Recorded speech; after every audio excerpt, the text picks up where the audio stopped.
The Iranian diaspora began at the destruction of the first temple 2,500 years ago. The Jews had shown loyalty to the Shah, and so he was, in a sense, a patron to the Jews at the time. In 1979, the government of Shah of Iran collapsed. Khomeini came, and the Jews were extremely panicked. The stores were looted, everybody came to the streets, they burned up cars. The Iranian community got very nervous. The U.S. Embassy in Tehran has been invaded and occupied. The Americans inside have been taken prisoner. Some reports say as many as 90 Americans may be involved. Others say as few as 35. Dort sich wegen 50 Menschen, dort befinden sich 50.000 Kinder. Es war sichere Sache, als wir keine mit gonnischen Fällen drüben, weil sie beschützen, wir warten noch, als dort der Abtauch ist für Chulu. Man denkt sich noch, sie dort die 50.000, sie 40.000, sie 30.000. Aber lasse weniger wie 30.000 sogar keine.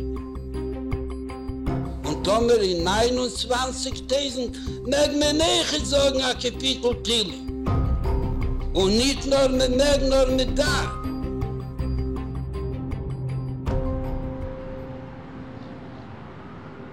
It was around 1978-79.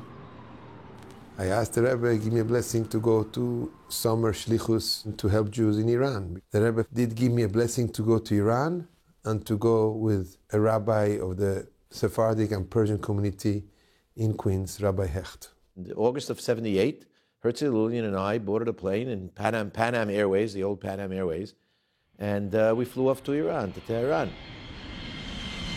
באו שני אברכים מטעם החב"ד. הרצל לוליאן הוא היה פרסי בכלל. שהוא למד בחב"ד, הכרתי אותם, לקחתי אותם לבית אצלי, והיינו ביחד, ודיברנו על כל הדברים האלה, ואז היה הרגשה שהמצב באיראן הולך ומחמיר. אני ביקש בשני הבחורים האלה, אם אפשר, כשאתם מגיעים לאמריקה, תעשו ושתדלו להזמין את הבחורים שלנו בתור הזמנה, שאני יכול לשלוח אותם. 40, 50, 60 parents came to our hotel, the Royal Garden Hotel. They wanted us to bring the kids to New York, to Brooklyn. Rabbi Shalom Ber Hecht went to his father, Rabbi J.J. Hecht, and he told him the whole story. Rabbi J.J. said he will speak to the big boss. He received a very clear, strong answer from the Rebbe to create a framework to bring Iranian students to the United States. So the door was open. I said, Rabbi Hecht, do you know what you're doing? This needs a lot of finances. We need dormitories, we need schools, we need cafeterias. So he said, financially, I don't have 2 pennies in my name. So that I don't have. But whatever Rebbe says, that's what we're going to do.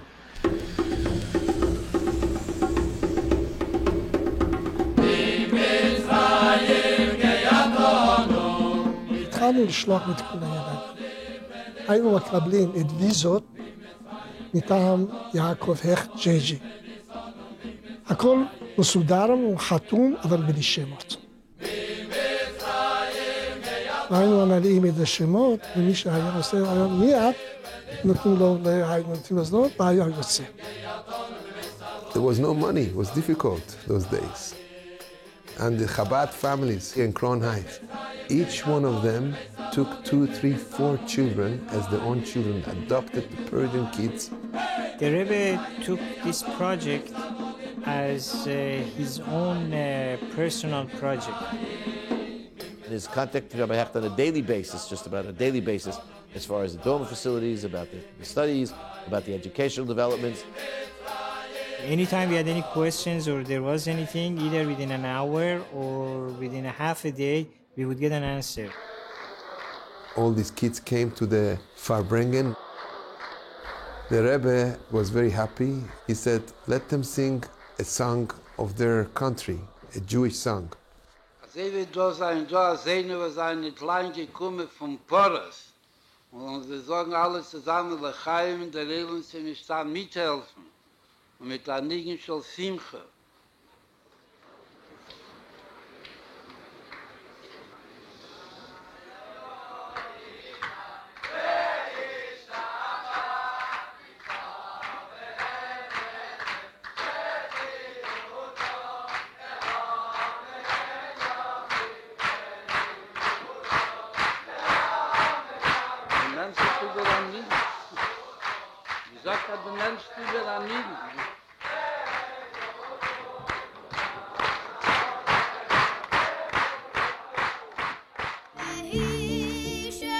The first Pesach that the students were there, Pesach of 1979, we must have had about 1,000 students between the boys and the girls at that time.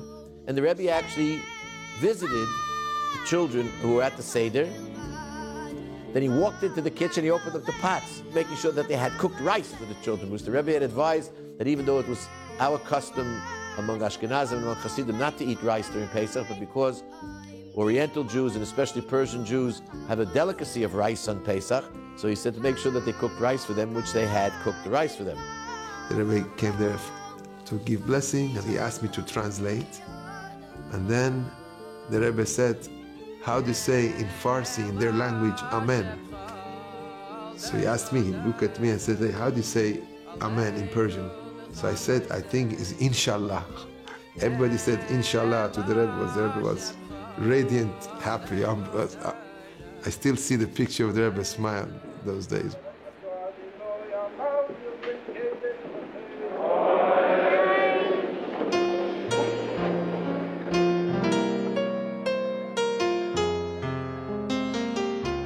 We don't expect from a Rebbe who sits in Brooklyn and his job is leading his community and teaching theology and Hasidut to all of a sudden act as a U.S. consular and as an immigration officer, as a Jewish agency to bring children and to finance them and to put them in different schools and to help them.